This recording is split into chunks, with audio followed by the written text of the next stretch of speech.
இது ஒரு நல்ல நைட் டைம். ஸோ என்ன வரையலாம்னு சொல்லிட்டு யோசிச்சுட்டு இருந்தப்போ தான் நீலோத்தி சாங்கில் வர அனிஷ்மாவோட டிராயிங் வரையலாம் ஞாபகம் வந்துச்சு. இப்போ என்னோட ஹெச்பி பென்சில் எடுத்துக்கிறேன். நம்ம இப்போ வரையலாமா?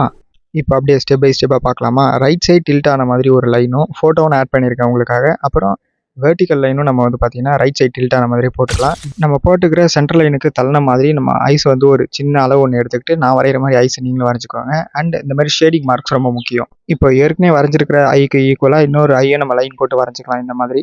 இப்போ 2 ஐஸும் மீட் பண்ணுற இடத்துல இருந்து நம்ம நோஸுக்கு மார்க் பண்ணி நான் நோஸ் வரைகிற மாதிரி நீங்களும் பார்த்து வரைஞ்சிக்கோங்க. இப்போ அடுத்த ஸ்டெப்பில் ஐபாலோடைய சென்டரில் இருந்து நான் மார்க் பண்ணி லிப்ஸ் அப்புறம் உள்ளே இருக்கக்கூடிய டீத்தெல்லாம் நான் வரைஞ்சிக்கிறேன். டீத்தெல்லாம் கொஞ்சம் கவனமாக வரைஞ்சிங்கன்னா கரெக்டாக வந்துடும். ஈஸி தான். ஃபஸ்ட்டு நான் அந்த ஃபேஸ் ஷேப்பை மார்க் பண்ணிவிட்டு அதுக்கப்புறமா நான் அதை வந்து ஜாயின் பண்ணுறப்ப எனக்கு ஃபேஸ் ஷேப் ஈஸியாக வந்துடுச்சு. கொஞ்சம் கஷ்டம் தான், ப்ராக்டிஸ் பண்ணிங்கன்னா வந்துடும். அண்ட் மீதி இருக்கிற பார்ட்ஸ் எல்லாம் நம்ம எப்பவும் போல வரைகிற மாதிரி வரைஞ்சிட்டு அப்புறம் அந்த ரஃப் டயக்ராம் அழிச்சிட்டு நம்ம 0.5 மெக்கானிக்கல் பென்சில் வச்சு டார்க் பண்ணிக்க வேண்டியது தான். இந்த ஆர்ட் ஒர்க் உங்களுக்கு பிடிச்சிருந்துச்சுன்னா லைக் பண்ணுங்கள். இது பிளாக் அண்ட் ஒயிட் பண்ணலாமா கலர் பண்ணலாமாங்கிறத கமெண்ட் செக்ஷனில் சொல்லுங்கள். அடுத்த ஒரு வீடியோவில் மீட் பண்ணுவோம்.